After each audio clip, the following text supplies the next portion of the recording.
Well, good morning. Yes, it's me, Kenny Polcari, your host of the party, and today is Wednesday, May 14th, 2025. And here are the things that you need to know to get your day started. Well, CPI cooled yesterday, and stocks did what? Well, they rallied.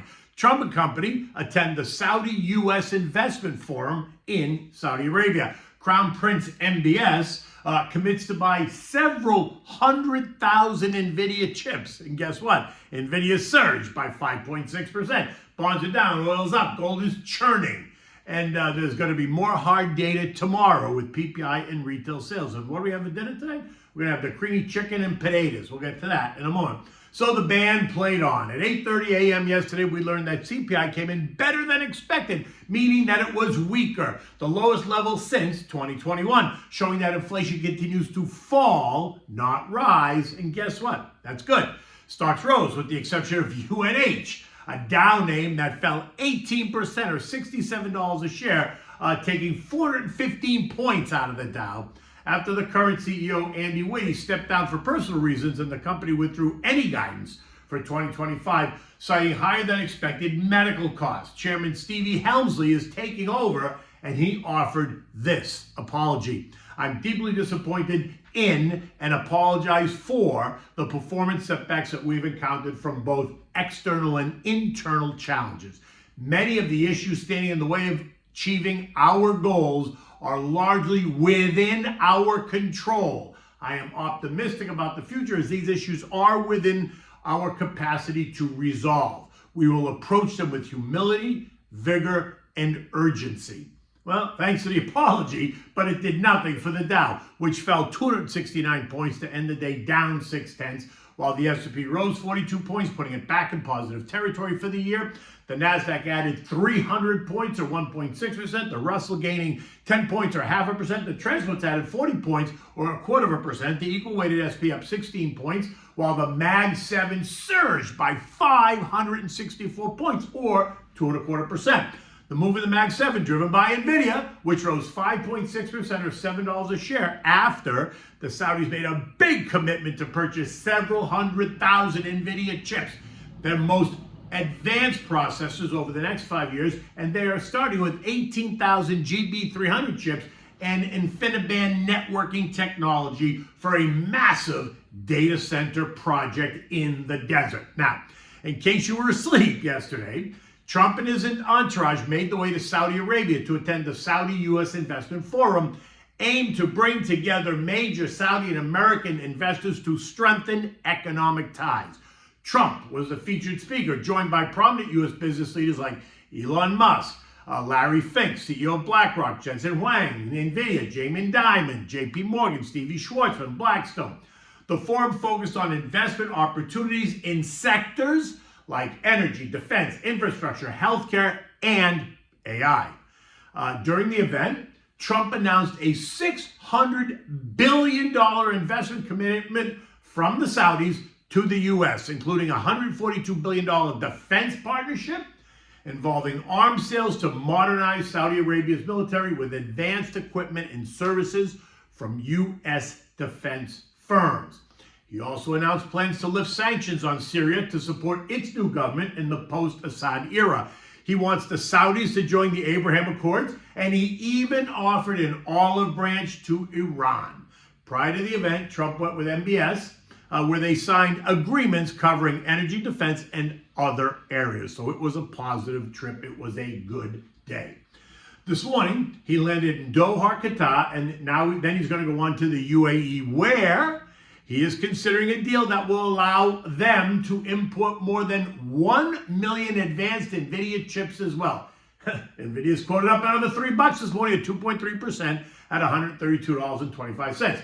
Bonds have now given back any of the year's gains as investors finally appear to be accepting the fact that the Fed is going to stay put and do nothing, at least until we get more clarity on what this all means for the economy. Former Fed Vice Chair Roger Ferguson tried to make it clear by saying, and I quote, "I think we wait and see posture at this stage is still merited until we're sure that we're getting progress and that the uncertainty about tariffs starts to recede a bit." Bingo. Can't be any clearer than that. Rates are not going anywhere. The hard economic data remains strong. Inflation is subsiding. Unemployment remains at historic lows. Corporate earnings have not collapsed. Guidance, for the most part, was not a disaster. And rates are not usurious. The TLT and TLH lost 0.4%, taking them down 1.6% and down 6% year to date. The 2 years now yielding 3.99%, the 10 years yielding 4.45%. Gold continues to churn right after the massive move higher, now trading in the low 3,200s, down from 3,500 only weeks ago. This is the tension cools and the flight to safety trade is unwound in favor of investing in stocks.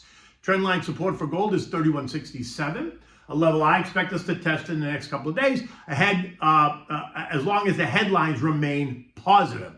Should any of the recent headlines prove untrue, then watch as gold surges again and stocks retreat, something I do not think is going to happen. Oil surged again yesterday, rising $1.70 or 2.7%. To just kiss the trendline resistance as investors bet that energy demand and economic activity is going to surge on the back of all the tariff cuts and all these deals that are being made. Oil is currently trading at $62.89, down 70 cents this morning after failing to pierce the trend line yesterday as OPEC Plus raises production and exports, limiting, I think, upside moves. I think we remain in the 60 to 64 trading range, but if it pierces resistance at 64, I think that's only going to be temporary. Eco data today is about mortgage apps, nothing else, but tomorrow's much more. Retail sales month over month are on the docket, and they're expected to be flat for April. Ex-autos and gas expected to be up 0.3. Recall last month, retail sales surged by 1.4%, which was a big move. So let's see if they surprise us again tomorrow. We're also going to get the latest PPI report, and that's inflation at the producer level. The report is also not expected to surprise us. But if we see a weaker PPI like we did with the CPI, that's only going to add fuel to the fire. Remember, PPI leads the CPI. So if we get a weaker PPI this month, then that means we can expect a weaker CPI next month. Oh boy, this is getting very exciting. Now, U.S. futures this morning are churning. Dow futures are basically teasing the flat line. S&Ps are up 2, Nasdaq's up 20, while the Russell is down 10. Expect the excitement to continue as the markets and investors digest the recent surge higher and consider what's next. European markets are also churning. They're churning a bit lower after 4 days of up. No surprise there. The S&P closed at 58.86, up 42 points. We're now well above the trend line at 57.72, which leaves us open to test 6,000 for no other reason than it's a big, round, fat number, right? Representing another century mark. My gut says that the snapback has been too swift and too fast. And I suspect that we're going to test the long-term trend line, which is lower, before the month is over. The key would be for us to hold that line. Should we fail to hold the line, the algos won't like it, and they'll put pressure on stocks to see if the bulls defend the position. My gut says we will. Now, remember, stick to your plan, remain resilient. Call me for a free portfolio analysis. Happy to do that for you, 561-931-0190, or get me on my email, kpolcari@slatestone.com. Okay, so one pan creamy chicken breast or thighs and potatoes, all in one pot, easy to make. It's a simple 40-minute dinner using just one oven-proof oven-proof saute pan. For this, you need boneless, skinless breast or thighs or both. You need small yellow potatoes, garlic, onion, shallots, Dijon mustard, heavy cream, white wine, butter, olive oil, Parmigiano cheese, salt, and pepper, or you can use adobo, which is a Spanish seasoning, right? Use that in place of. Preheat the oven at 375 degrees so it's ready. Season your chicken on both sides, set that aside. Now slice the baby potatoes in half and then season those with the same seasoning. So if you use adobo on everything. Now in the saute pan, you're going to melt a half a stick of butter, a splash of olive oil. You're going to brown the chicken, right? No need to fully cook it because it's going to finish cooking in the oven, but just brown it on both sides. Take it out when you're done browning the chicken. Throw the potatoes in the same pan with a little bit more butter, just to let them get some color. Leave them in there for about 10 minutes or so, then remove the potatoes. Now, in the same pan, you're going to add a little bit more butter, a squirt of olive oil. You're going to add the shallots, the garlic, the chopped onion. You're going to saute that for 5 to 8 minutes or so. Then you're going to add a splash, like a half a cup of white wine. Pinot Grigio, Santa Margherita always works to glaze the pan. Now add in like 1 tablespoon of Dijon mustard, 1 cup of heavy cream, a handful of the cheese, season it with salt and pepper, stir it to mix.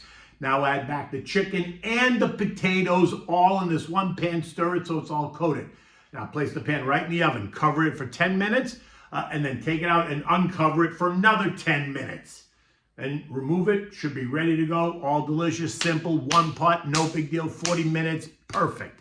Okay, it's Wednesday, it's a gorgeous day out there today. You can see the sun out. Tomorrow I will be traveling to the Money Show down in Miami, so there will not be a morning note. So we'll see you on Friday, where I will be with Stuart Varney, live from the Money Show, and I will also be on with Maria's Wall Street over the weekend, Friday night, Saturday, and Sunday, so you can see me then. Until then, take good care.